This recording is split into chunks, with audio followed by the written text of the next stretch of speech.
ঘনিয়ে আসছে বহুল অপেক্ষিত ত্রয়োদশ জাতীয় সংসদ নির্বাচনের সম্ভাব্য তারিখ। অন্তর্বর্তীকালীন সরকারের পক্ষ থেকে জানানো হয়েছে, আগামী বছরের ফেব্রুয়ারির প্রথমার্ধে জাতীয় নির্বাচনটা তারা অনুষ্ঠিত করতে চায়। জাতিকে অবাধ, সুষ্ঠু ও নিরপেক্ষ একটা নির্বাচন উপহার দিয়ে তারা তাদের স্থানে ফিরে যেতে চায়। এখন নির্বাচনটা কি যথাসময়ে অর্থাৎ ফেব্রুয়ারি মাসে হবে নাকি নির্বাচনটা আরো বিলম্বিত হবে, এটা এখন জনগণের প্রশ্ন। আমরা যদি ধারণা করি বা আমাদের যদি রাজনৈতিক পরিস্থিতি বিবেচনা করে বলি, আমাদের মধ্যে নির্বাচনটা ফেব্রুয়ারিতে হওয়ার সম্ভাবনা একেবারেই কম। কারণ সংস্কার, দেশের এই উত্তপ্ত রাজনৈতিক অস্থিরতা কাটিয়ে নির্বাচনটা এই যথাসময়ে হওয়ার পসিবিলিটি আসলে একেবারে কম। একটা নির্বাচন হবে নির্বাচনমুখী পরিবেশে, নির্বাচন হবে আইন শৃঙ্খলার পুরোপুরি সক্রিয়তায়, নির্বাচন হবে যে নির্বাচনে সংঘাত হবে না, নির্বাচনটা নিরপেক্ষ বা অবাধ হওয়ার একটা পরিবেশ তৈরি হবে। কিন্তু এখন দেশের যেই ক্লান্তি লগ্ন, দেশের যে একটা বিদ্যমান রাজনৈতিক অস্থিরতা, উত্তপ্ত একটা পরিস্থিতি, নির্বাচন হওয়া না হওয়ার পক্ষ বিপক্ষ, এ নিয়ে আমরা স্পষ্টত বলতে পারি যে নির্বাচনটা ফেব্রুয়ারিতে হওয়ার সম্ভাবনা একেবারেই কম।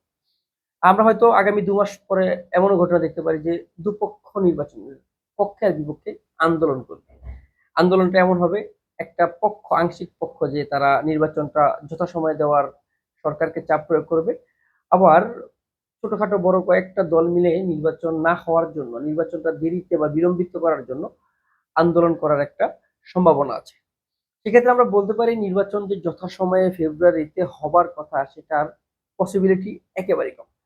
এমন একটা ঘটনাও ঘটতে পারে, আমরা আন্দাজ করতে পারি বা আমরা আঁচ করতে পারি যে নির্বাচন হওয়া না হওয়া নিয়ে যে একটা দ্বিমত, মতামত, এটার জন্য নতুন আরেকটা পরিস্থিতির সামনে আমরা পড়তে পারি, আমাদের নতুন একটা পরিস্থিতির সম্মুখীন হতে হবে।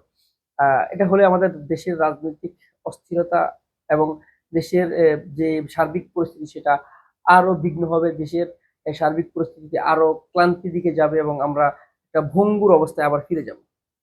নির্বাচন যথাসময়ে হোক বা না হোক, সেটা আমাদের পরের বিষয়। কিন্তু এই অস্থির রাজনীতির মাধ্যমে, অস্থিরতার মাধ্যমে নির্বাচন নিয়ে পক্ষ বিপক্ষ, দ্বিমত, এটা নিয়ে নির্বাচন করা আসলেই কোনোভাবে সম্ভব।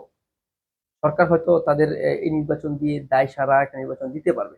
কিন্তু এটাতে তাদেরও কিন্তু প্রশ্নবিদ্ধ হতে হবে। নির্বাচন যত আ সুস্থ পরিবেশে দিতে পারবে, তাদের সেটা সুনামের একটা জায়গা সৃষ্টি হবে। একটা সময় আমরা হয়তো আবারও বলতে বাধ্য হব যে এই সরকারও ব্যর্থ হয়েছে। সরকারও তাদের সুবিধার্থে নির্বাচনটা দিয়ে চলে গেছে।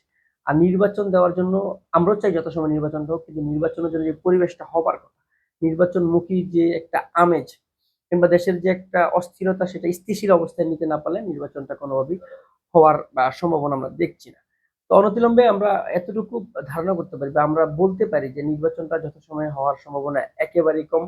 দেশের বিদ্যমান রাজনৈতিক অস্থিরতা, দেশের আইন শৃঙ্খলা বাহিনীর নিষ্ক্রিয়তা, দেশের রাজনৈতিক পক্ষ বিপক্ষ নিয়ে দ্বিমত এবং নির্বাচন চাওয়া, আনুপাতিক হারে নির্বাচন, নির্বাচনে বিভিন্ন কাঠামো, নির্বাচনের সংস্কার, এগুলো যদি মানে আস্তে আস্তে বা সময় নিয়ে করা হয়, তাহলে নির্বাচনটা, একটা শব্দ আমরা শুনেছিলাম যে যে আমাদের সকলের হয়তো মনে আছে যে ১৬ বছরের জঞ্জাল ১৬ মাসে শেষ করা সম্ভব না। হয়তো সেই ১৬ মাসটা আমাদের জন্য কার্যকর একটা